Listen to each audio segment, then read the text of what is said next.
حضرت عیسیٰ علیہ السلام، نوح علیہ السلام کے بیٹے ہیں سام، ان کی قبر کے پاس سے گزرے. حضرت عیسیٰ علیہ السلام نے کم باذن اللہ کہا تو سام بن نوح اپنے بالوں کو جھاڑتا ہوا قبر سے باہر آ گیا.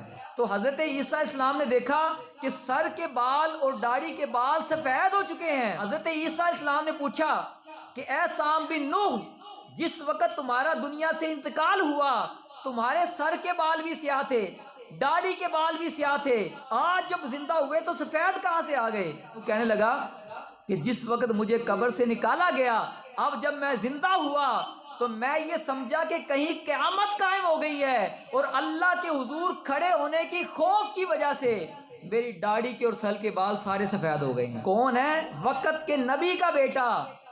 اور حال کیا ہے؟ خوف خدا کی کیفیت کیا ہے کہ اللہ کے حضور پیش ہونے کے ڈر کی وجہ سے میرے سر کے بال اور داڑھی کے بال سارے سفید ہو گئے ہیں. عیسیٰ علیہ السلام نے اسے پوچھا کہ اے سام، یہ بتا کہ کتنا عرصہ ہوگا دنیا سے گئے؟ 4000 سال مجھے مرے ہوئے ہو گئے، لیکن جو موت کی کرواہٹ تھی جس وقت میری روح میرے جسم سے نکالی گئی، وہ 4000 سال کا عرصہ گزرنے کے باوجود موت کی تکلیف اور موت کی کرواہٹ اب تک میرے منہ میں باقی ہے.